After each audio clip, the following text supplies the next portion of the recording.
Koomishiniin mirga namoomaa Itoophiyaa fi gumiin mirga namoomaa Itoophiyaa guyyaa mirga namoomaa sababeeffachuun ibsa waloon kennaniin jeequmsoota sarbama mirgoota namoomaaf sababoota ta'an karaa nagaa akka hiikamaniif mootummaan ga'ee dursummaa isaa akka baatuuf waamicha dhiyeessan.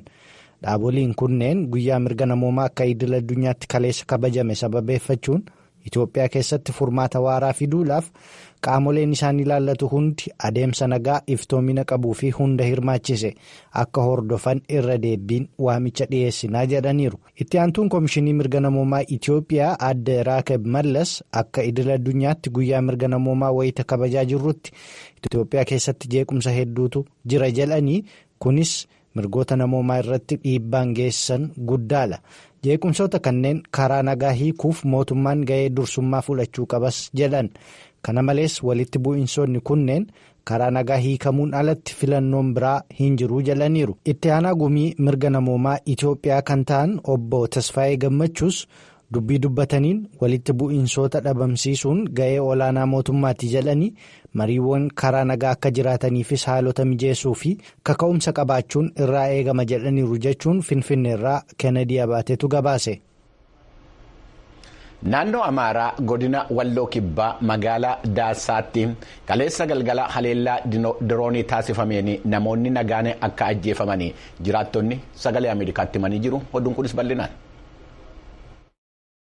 Namni nageenya kiyyaaf sodaan qaburraa maqaan koo akka dhahamu hin fedhu jedhan tokko sagalee Ameerikaatti akka himanitti sadaasa 30 bara 2016 akka lakkoofsa Itoophiyaatti dilbata kaleessaa galgala naannoo sa'aatii 12tti humnoonni faannoo fi mootummaa osoo haleellaan diroonii kun hin fudhatamiin dura naannoo holqa diimaa fi bu'aasii jedhamuun beekamutti wal waraanaa turanii jale. Namni biraan hojjetaa mootummaa ta'uu isaanii himanii fi maqaan isaanii akka dhahamu hin feene biraan jiraataa magaalaa Daansaa kan ta'an akka sagalee Ameerikaatti himanitti konkolaataa FSR jedhamuun beekamu tokko irratti namoonni nagaan fe'amanii yommuu deemaa jiranitti haleellaa meeshaa waraanaa sagalee guddaa qabuun rukutamanii namoonni hedduun du'aniiru jedhan. Hojjetaa buufata fayyaa Daansaa ta'uu kan himanii fi maqaan isaanii akka himamu kan hin feene tokko immoo sagalee Ameerikaaf yaada kennaniin haleellaa raawwatameen booda namoonni 17 madaa'anii yaalaaf buufata fayyaa sana akka seenanii fi namoonni 4 osoo yaalamaa jiranii lubbuun isaanii darbeera jedhaniiru jechuun Dasseerraa Masfinarraageetu gabaase. Koreen fannoo diimaa addunyaa dilbata kaleessaa magaalaa Kaartuum keessatti ta'e jedhame konkolaataa isaa kan gargaarsa namoomaatiif deemaa jiran irratti haleellaan raawwatame rifachiisaa ta'uusaa ibsee jira. Oduun kunis bal'inaan.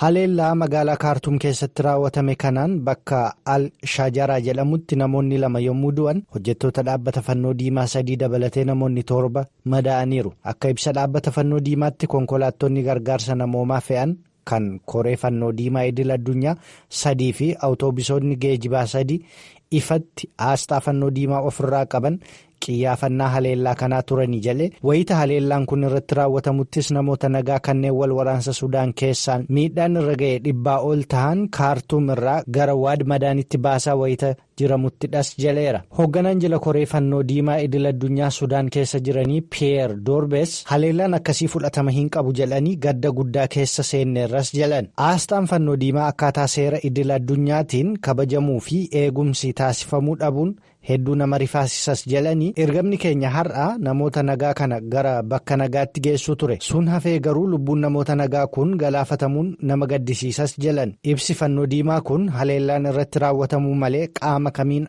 akka irratti raawwatame hin ibsine. Sudaan keessatti kan wal waraanaa jiran jeenaraalonni lamman fuulleetti wal arganii mari'achuudhaaf waliin galuun isaanii beekamee jira.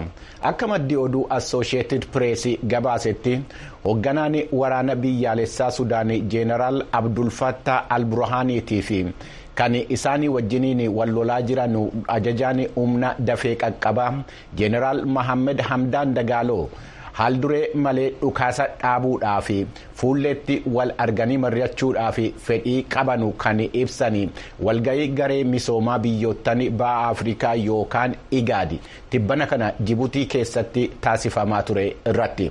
Jeneraal Alburhaaniin walgahii igaadi irratti qaamaan argamuudhaan kan hirmaatan yommuu ta'u Jeneraal Hamdaan Dagaaloo garuu bakka addaan bahee hin beekamne irraa bilbilaan haasaa taasisaniin walgahicha irratti hirmaachuun isaanii gabaasamee jira. Hooggantoonni waraanaa Sudaan lamman yoomii fi eessatti akka wal arganu ifatti hin himamne. Haa ta'u malee gorsaan pirezidaantii Jibuutii Aleeksis Mohaammed fuula tiwutarii isaanii irratti yaada kennaniin guyyoottan 15 gidduutti wal arganii dubbachuudhaaf murteessuu isaanii akka ibsanii gabaasni Associated Press ibsee jira. Walwaraansa garee lamman gidduutti taasifamaa jiruun amma ammaatti yoo yarate lammiileen Sudaanii 9,000 ta'an du'anii miiliyoonatti kan lakkaa'aman immoo jireenya isaanii irraa buqqa'uu isaanii dhaabbanni mootummoota gamtoomanii ibsee jira. Yommuu gara oduu biraatti darbinu immoo gareen Hamaasiitii fi waraanni Israa'eel wixata har'aa Gaazaa kibbaa Kahaan Yenuus naannoo jedhamu keessatti wal waraanaa oolaniiru. Kaaba Gaazaa keessattis wal waraansi isaanii itti fufee jira. Oduu kana mitikkuun bal'inaan nutti hima. Sababa Gaazaa keessatti wal waraansi cimaan humnoota garee Hamaasii fi Israa'el gidduutti taasifamaa jiruuf raabsaan gargaarsa namoomaa baay'inaan dhaabbatee jira jedhe waajjirri qindoomina gargaarsa namoomaa kan dhaabbata mootummoota gamtoomanii. Akka ibsa waajjirichaatti daandiiwwan gurguddoon sababa wal waraansa kanaan cufamuu irraan kan ka'e naannoo Raafaa kan daangaa Masirii irratti argamuun alatti gargaarsi namoomaa kennamaa hin jiru jaleera. Namoonni tilmaamaan miiliyoona 1.9 ta'an sababa wal waraansa kanaan qe'ee isaanii irraa buqqa'anii akka jiranii fi hedduun isaanii gara kibba Gaazaatti baqachuu isaanii irraa kan ka'e da'annoo jireenyaa namoonni barbaadan hedduu akka ta'an kan ibse waajjirri qindeessaa gargaarsa namoomaa kan dhaabbata mootummoota gamtoomanii hanqina qulqullinaarraa kan ka'eenis dhukkuboonni daddarboo uumamu sodaan jedhu yaaddoo isaa akka ta'es eereera. Yuunaayitid Isteets dilbata kaleessaa akka beeksiftetti waraanni Israa'el lammiilee Paalistiin nagaaf eegumsa taasisuu isa jedhu cabseeraa jetteetti. Ministeerri haajaa alaa Ameerikaa Antanii Bilinken madda oduu CNN'tti akka himanitti namoonni nagaa eegumsa argachuun dirqama jedhanii Israa'el haleellaa hidhattoota Hamaas irratti fudhattu itti fuftee jirti garuu namoota nagaa Paalistiiniif eegumsa taasisuu irratti hanqinni jiraa jedhaniiru. Dhaabbanni mootummoota gamtoomanii murtii wixinee Gaazaa keessatti gargaarsa namoomaa dhaqqabsiisuuf dhukaasni akka dhaabbatu kan taasisu yaa'ii hatattamaa kan waliigalaa kibxata dhufutti ni ta'a jedhame eegama. Daayiriktarri olaanaa dhaabbata fayyaa addunyaa Dr. Teediroos Adhaanoom dilbata kaleessaa ibsa kennaniin haalli fayyaa Gaazaa keessaa balaa guddaadha jechuun ibsanii fooyyessuuf illee haala hin danda'amnerra ga'eeraa jedhan. Hooggantoonni addunyaa gara miira seera mirga namoomaa isa waggaa 75 har'aa ragga'etti deebi'anii akka mirga namoomaatii fi qoqqoodinsa irratti hojjetan walqoodinsa irratti hojjetanu dhaabbanni mootummoota gamtoomanii gaafatee jira. Oduun kunis Mitikkuu Tarkaa qaba.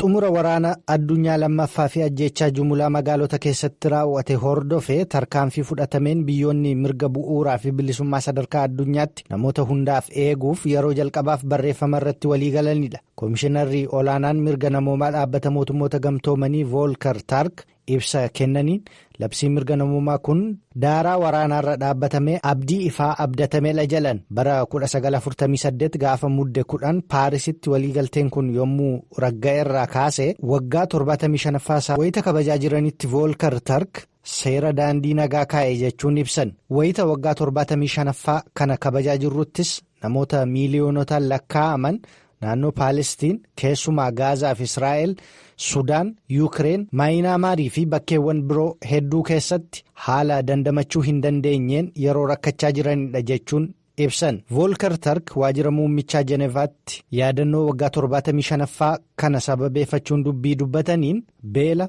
qoqqooddaa fi jibbiinsa, ukkaamsaa fi ari'atama, dhiibbaa mirga namoomaa karaa jijjiirama qilleensaa fi namtolcheen faalama qilleensaan uumamni baduun qormaata gadi fagoo fi kanneen mirga namoomaa kabajuu dhabuu waliin walitti hidhamiinsa qaban irraa kanneen maddanidha jalan. Dhumarrattis biyyoonni miseensa ta'an hundi miira isa gaafa labsiin kun ragga'eetti akka deebi'aniif waamicha dhiyeessaniiru.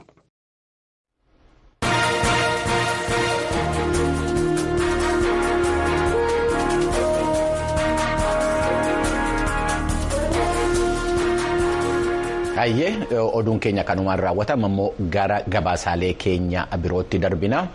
Naannoo Oromiyaa godinaalee dhiyaatii fi qeellam wallaggaa keessatti kan argaman jiraattonni oomisha bunaa irratti bobba'anii jiran sababa nageenyaatiin kan ka'e oomisha bunaa isaanii sassaabbachuu akka hin dandeenye sagalee Ameerikaatti himanii jiru. Jiraattonni kun akka dabalanii jedhanitti bakka bunni isaanii itti argamu dhaqanii akka hin sassaabbanne humnoota mootummaa irraa eeyyama argachuu akka hin dandeenye kan dubbatanii dhimma kanarratti deebii gara mootummaatiin jiru argachuudhaaf yaaliin taasifame akka hin milkoofne ibsa. Gabaasni Tsahaay Daamxoo qopheessite ittaanee dhiyaataatii waliin haa caqasu.